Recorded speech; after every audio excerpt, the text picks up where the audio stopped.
Hello दोस्तों, कैसे आप सभी। मैं आपका दोस्त और आपका होस्ट मिस्टर लामा। स्वागत है आप सभी का मेरे यूट्यूब चैनल पे एक और नए एपिसोड और एक और नए व्लॉग के साथ हाजिर हूँ आज फिर से। तो दोस्तों, आगे बढ़ने से पहले मैं आप सभी को थैंक यू कहना चाहूँगा जिन्होंने मेरे पिछले वाले एपिसोड को देखा और उनको भी जिन्होंने उस एपिसोड को इग्नोर किया। Thank you very much. और उन लोगों को ढेर सारा प्यार जिन्होंने अपने प्यारे और खूबसूरत कमेंट लिखे थे मेरे कमेंट बॉक्स में।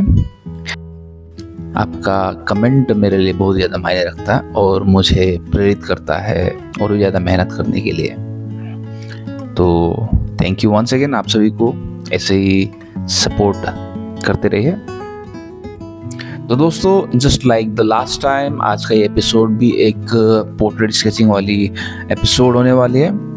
तो मैं चाहता हूँ कि आप इस वीडियो को लास्ट तक जरूर देखें। Don't skip the video please. सबसे पहले तो हैंड ग्लोव्स लगा लेते हैं, नहीं तो पूरा स्केचिंग जो पेपर है, स्केचिंग शीट पूरा गंदा हो जाता है। और यहाँ पे अपना कैमरा सेटअप भी तैयार कर लेते हैं मल्टीपल एंगल से शॉट लेने के लिए। यहाँ पे अपना सेटअप बन के बिल्कुल तैयार है। और वैसे आज के इस पोर्ट्रेट को बनाने के लिए बहुत ही बेसिक टूल्स का यूज करने वाले हैं। तो फिलहाल तो अपने सब्जेक्ट को ढूंढ लेते हैं, देखते हैं यहाँ पे अभी भी उस जो सब्जेक्ट का फोटो अभी भी है कि नहीं। यार इतना कंफ्यूज हो रहा हूँ मैं इतने सारे पिक्चर्स को देख के।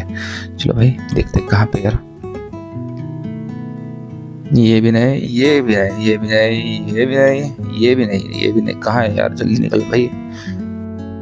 अरे हाँ, ऋतिक रोशन को भी बनाना पड़ेगा किसी दिन। इसका भी आउटलाइन मैंने बना के रखा हुआ है। तो ये रहा अपना आज का सब्जेक्ट। वैसे जिन लोगों को पता नहीं है उन सभी को बता दूं कि आज के इस एपिसोड में हम स्केच करने वाले एक हॉलीवुड एक्टर जिसका नाम है टॉम हॉलैंड। और टॉम हॉलैंड एक ब्रिटिश एक्टर है जो कि मार्वल सिनेमैटिक यूनिवर्स में स्पाइडरमैन का रोल प्ले करता है। तो ये रहा अपना स्केच का आउटलाइन जो कि बन के ऑलरेडी तैयार है। वैसे दोस्तों, मैंने इस स्केच का आउटलाइन जो ऑलरेडी 3 या फिर 4 महीने पहले कंप्लीट कर रखा था, but due to some reasons which I don't remember now, मैं उस स्केच को कंप्लीट नहीं कर पाया। तो आज सुबह को जब मैं अपने स्केच बुक को टटोल रहा था तो मैंने उस इनकम्प्लीट स्केच को देखा एंड आई वाज लाइक चलो भाई आज इस स्केच को पूरा कर लेते हैं।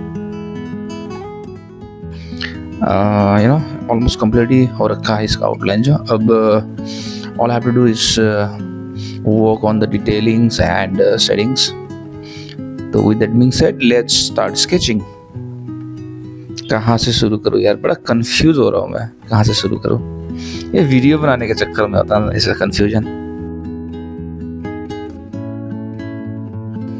दोस्तों, मेरे पिछले वाले एपिसोड पे व्यूज बहुत ही कम आए हैं। मैं शुरुआत में तो बहुत ही निराश हो गया था यार, क्योंकि मैंने एक्सपेक्टेशन कुछ ज़्यादा ही लगा लिया था शायद, because I had worked really hard. तो जब मैंने देखा व्यूज़ बड़े कम है तो मुझे थोड़ा सा बुरा लगा। But then I realise that एक नए सिरे से शुरुआत कर रहे हैं। इट्स ओके यार, इतना जल्दी निराश नहीं होना चाहिए। आई एम हैप्पी जितना भी व्यूज़ आया। तो एक अच्छी बात यह है कि ऑल्दो व्यूज़ कम थे, लेकिन एक अच्छी बात यह है कि मेरे 5 सब्सक्राइबर्स बढ़े हैं, 5 तो इन 3 से लेके 4 दिनों के बीच जिन्होंने भी मेरे चैनल को सब्सक्राइब किया है उन सभी को मैं थैंक यू कहना चाहूँगा, क्योंकि मैंने किसी के साथ अपना लिंक शेयर ही नहीं किया था, बट स्टिल उन्होंने खुद से मेरे चैनल को सब्सक्राइब कर दिया। तो यार ये बड़ी अच्छी बात है मेरे लिए, क्योंकि the channel is growing organically. तो मैं उन सभी को फिर से थैंक यू कहना चाहूँगा। ऐसे ही प्यार बनाते रहिए। और अगर आप अभी मेरे इस वीडियो को देख रहे हो और मुझे सुन रहे हो तो आप मेरे कमेंट सेक्शन में कमेंट करके बोल सकते हो कि हाँ, I was the one who subscribe your channel in the last 3 days बोल के। क्या पता मैं इन नियर फ्यूचर आपका पोर्ट्रेट स्केच भी करके अपने चैनल में फीचर भी कर सकता हूँ, क्या पता। आपको स्केच करना अच्छा लगता है दोस्तों? आप स्केच करते हो थोड़ा बहुत भी, या फिर क्या कुछ है? आपने कभी स्केच ट्राई किया है? एनीवे, आज मैं आप सभी को थोड़ा बहुत छोटा मोटा टिप्स एंड ट्रिक्स देने वाला हूँ, जो कि मुझे पता है थोड़ा बहुत। वैसे मुझे भी इतना ज़्यादा तो पता नहीं, बट फिर भी आप सभी के साथ मैं शेयर करने का कोशिश करूँगा। कुछ फंडामेंटल्स और कुछ बेसिक बातें रिगार्डिंग आर्ट्स एंड स्केचिंग, जो कि मुझे भी बिल्कुल भी नहीं आता। मैं तो बस ब्लाइंडली स्केच करता हूँ, फ्री हैंड। मैंने ना ही आज तक कभी भी ज़िंदगी में कोई फॉर्मल ट्रेनिंग या फिर आर्ट क्लास अटेंड किया है। बट स्टिल आई, अगर मैं यहाँ तक पहुँचा हूँ, अगर मैं इतना भी स्केच कर पाता हूँ, तो it's because I am really interested in sketching, और मैं हमेशा प्रैक्टिस ही करता रहता हूँ। And I believe that anyone can be an artist. कोई भी आर्टिस्ट बन सकता है।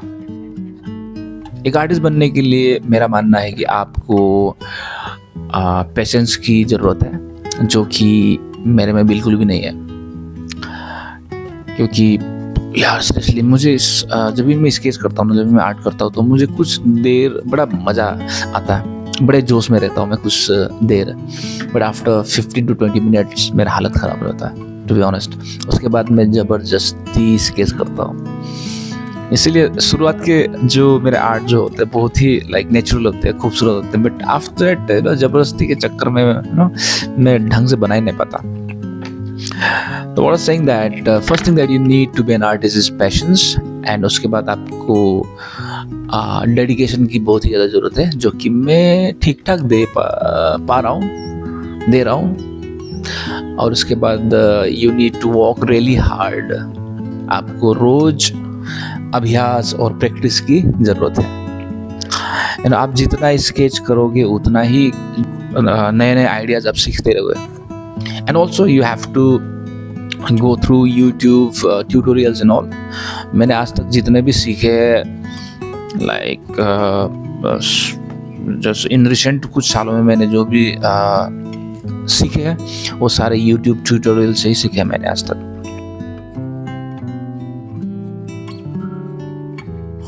रिसेंटली मुझे एक बहन ने पूछा था कि भैया मुझे भी आर्ट सीखना है, तो मुझे क्या क्या करना पड़ेगा, मुझे कौन कौन सा पेंसिल यूज़ करना पड़ेगा। एंड वो एक बिगिनिंग स्टेज में थी, तो I suggested her not to go for expensive pencil. अभी फ़िलहाल तुम जो नॉर्मल या फिर जो बेसिक पेंसिल्स वगैरह होता है, HB या मैक्स 2B वाले पेंसिल से स्केच करो। इतना पैसा खर्चा करने की ज़रूरत नहीं है इनिशियल पीरियड में। जब तुम सीखते जाओगे तब जाके you have to go through, you can go for like expensive pencil and all. But फ़िलहाल के लिए जस्ट नॉर्मल पेंसिल से प्रैक्टिस कर सकते हो। लेकिन मैंने उससे सजेस्ट किया कि go for a good paper, क्योंकि नॉर्मली लोग क्या करते हैं, ड्राइंग पेपर की जगह वो नॉर्मल नोटबुक में स्केच क्या करते हैं। You should avoid that. ये तो कर भी सकते हो, लेकिन तुम सकने से A4 साइज पेपर जो होता है, जो आप स्टेशनरी शॉप में मिल जाता है, प्रिंटिंग पेपर, उसमें अगर ट्राई करते हो तो अच्छी बात है। तो मैं अपने इनिशियल पीरियड में अपने स्किल्स को इम्प्रूव करने में ध्यान देंगे। अपने जो बेसिक्स और फंडामेंटल्स के ऊपर काम करना है, ना कि लाइक मटेरियल्स या फिर जो क्या बोलते हैं मटेरियल्स कौन सा यूज़ करना है उसमें। वो तुम्हें खुद ब खुद इन फ्यूचर जितना तुम सीखते जाओगे वो खुद ब खुद ही आइडिया हो जाएगा।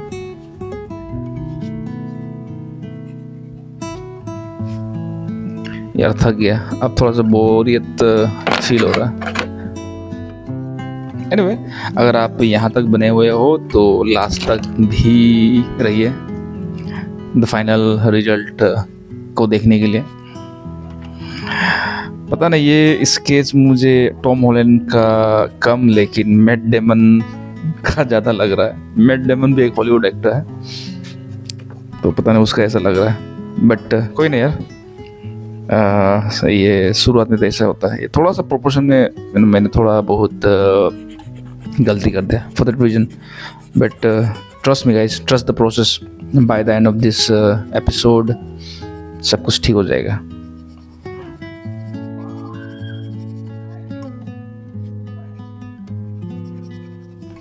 वैसे आज यहाँ पे हल्की सी बारिश हो रही है, आपके वहाँ कैसा है मौसम?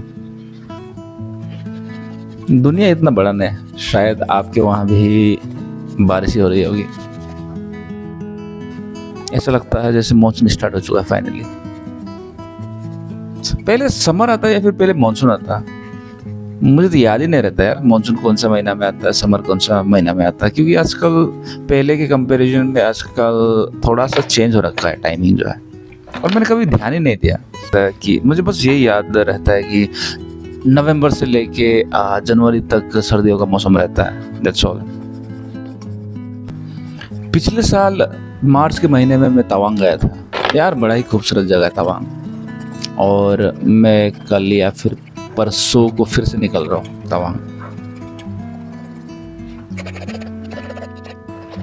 Tawang is one of the most beautiful places I have ever visited in Arunachal प्रदेश।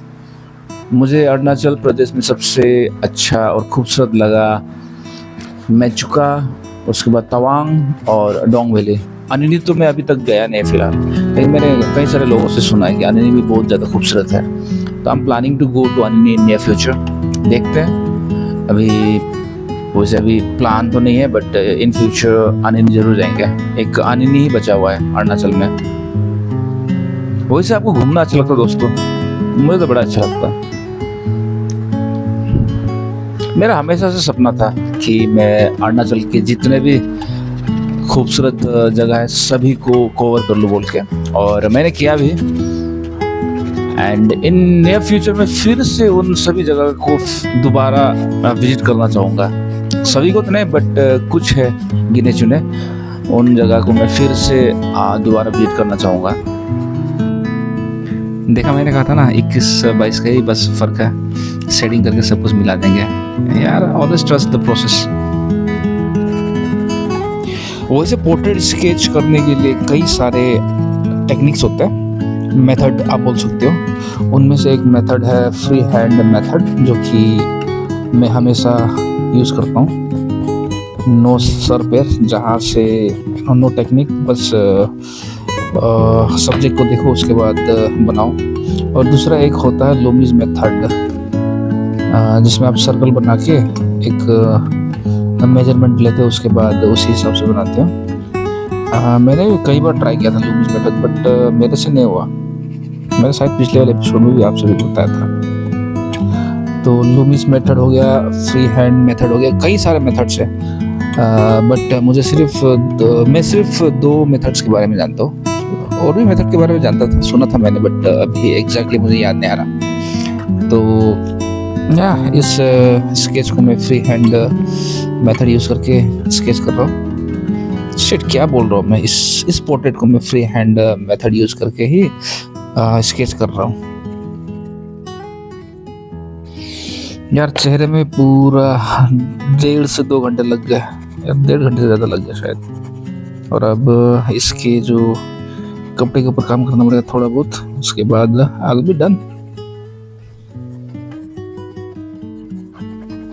वैसे आप सभी को मेरे स्केच को देख के और इन वीडियोस को देख के तो लगता होगा कि वाओ इतना अच्छा स्केच करता बोल के, शायद, क्योंकि बहुत सारे लोगों ने भी कहा मुझसे तुम तो बहुत अच्छे स्केच करते बोल के।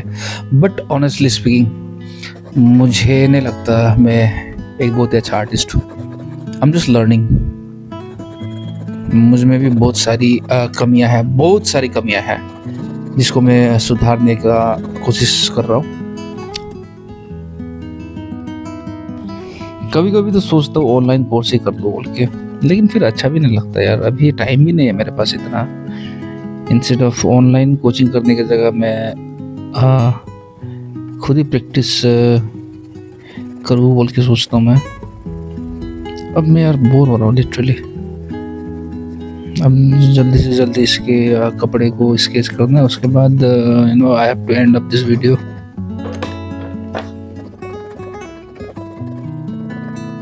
समझ में नहीं आ रहा क्या कहूँ। यार पहले हम तवांग के बारे में बात कर रहे थे, राइट? तो मैं कल या फिर परसों एक संडे को मैं निकल रहा हूँ तवांग के लिए। तो तवांग से एक अलग सा यादें जुड़ा हुआ है।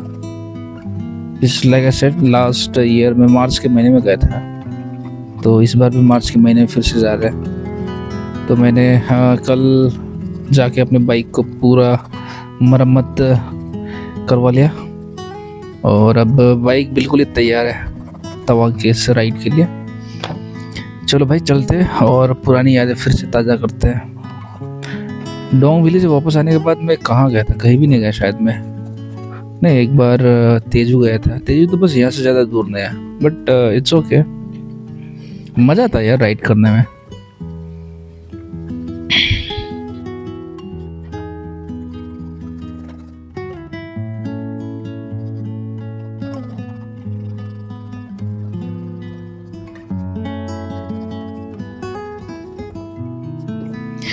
एनीवे दोस्तों, यहाँ पे अपना स्केच बन के ऑलमोस्ट तैयार हो चुका है। बस अब थोड़ा सा डार्क वैल्यू मुझे अचीव करना है। और अगर आप अभी तक मेरे वीडियो में बने हुए हो तो थैंक यू वेरी मच। आप टाइम स्टैम्प को क्लिक करके कमेंट कर सकते हो। मैं अपने नेक्स्ट वाले वीडियो में आपका कमेंट को फीचर करूँगा फॉर श्योर। अब मैं लिटरली बोर हो रहा हूँ।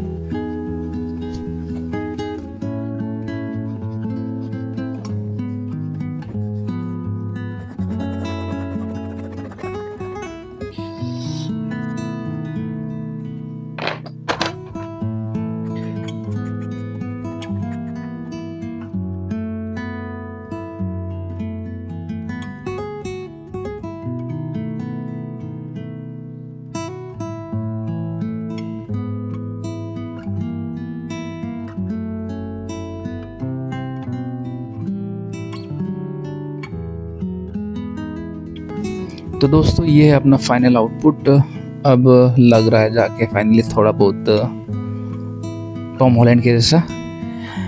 इतना ही मैं स्केच कर पाया दोस्तों। तो मिलते हैं अगले एपिसोड में। यार अगर आप लास्ट तक बने हुए तो थैंक यू यार, it means a lot to me. मिलते हैं बहुत ही जल्द। Bye bye, see you.